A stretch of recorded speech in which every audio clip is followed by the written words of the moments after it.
Theories of Perception in Plain English, with your host, Zipporah van Oldenbarneveld.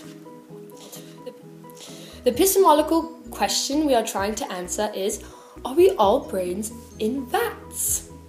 Is the world we see around us the real world itself, or simply a copy generated by our minds? One of our first theories of perception is direct realism.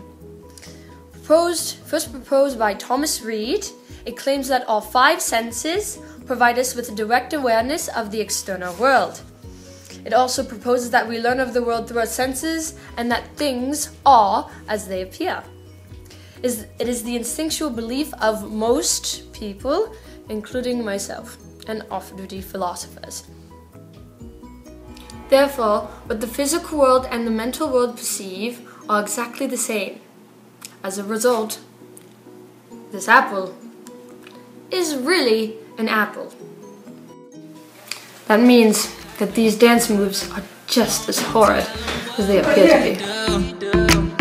Don't tell 'em, you ain't need, don't tell 'em, you ain't need, gotta tell 'em, don't tell 'em, you ain't need, don't tell 'em, you ain't need, gotta tell 'em, don't tell 'em. No, you say you're down with it, won't tell 'em how you hit the ground with it. Anyhow, moving on, there are some criticisms with this theory that include illusion and perception. If everything we see is real, does that mean that the illusions people see are real too? Are the pink elephants really there? Are aliens real? Do the mirages on roads really exist?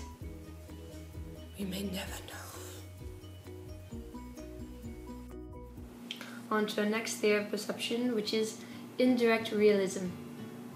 First proposed by John Locke, instead of perceiving an object directly, the brain receives signals from the object itself, which allows us to build a mental representation of it.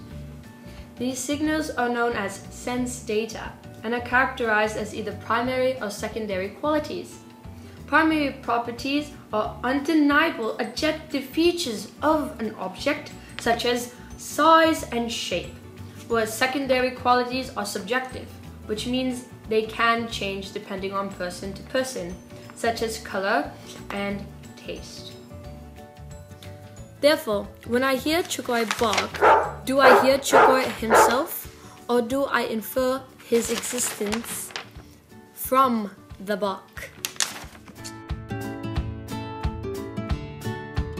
However, there are some criticisms to this theory, which include Berkeley and inseparability. Shape is just the boundary of color. Therefore, what we perceive is not necessarily the entire truth. Our eyes can deceive us. For example, on one side toast may look brown and nice and golden, and the other side might be plain and not toasted properly. Therefore, there's always two sides to every coin. Anyway, another criticism would be causality and representation, which is we cannot know what one thing truly is without experiencing all aspects of that thing. And in realism, this is apparently impossible. Okay, finally to what you've been waiting for. Now we have some background on the major theories regarding perception. Let's get back to the main issue at hand, which is, are we brains in a vat? In my opinion, we certainly are not. There's a possibility that mad scientists may have taken out my brain and placed it in a vat, which generates signals to my nerve endings to make me believe I am still in my body. However, such an argument is quite absurd and effectively pointless. If we really believe all our brains are in vats, then everything we know about the world is a lie, since the electrical impulses from the computer that our brain is hypothetically attached to are the only things that we have experienced as the real world thus far. Therefore, everything we have perceived in our entire lives as the truth is actually a big, fat lie. Despite this, I still believe we are not brains in vats. However, I cannot be 100% sure my opinion is correct, since there's no way to prove or disprove this theory. Since we cannot prove or even discredit this argument, it raises two fundamental questions. One, If you cannot prove something is false, does that mean it is true? Well, no. Philosopher Bertrand Russell once said that just because you cannot prove there is not a teapot in orbit around Mars, doesn't mean there actually is a teapot in orbit around Mars.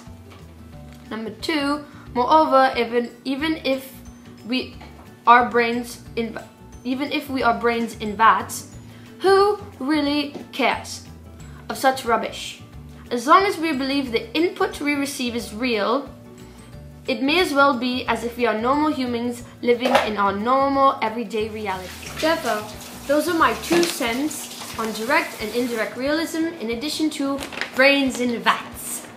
I hope you enjoyed watching, and please stay inquisitive.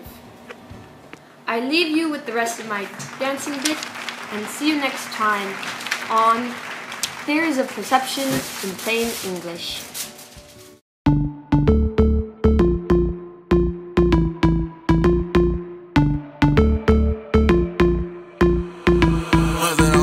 Rhythm is a dancer, I need a companion. Girl, I guess that must be you.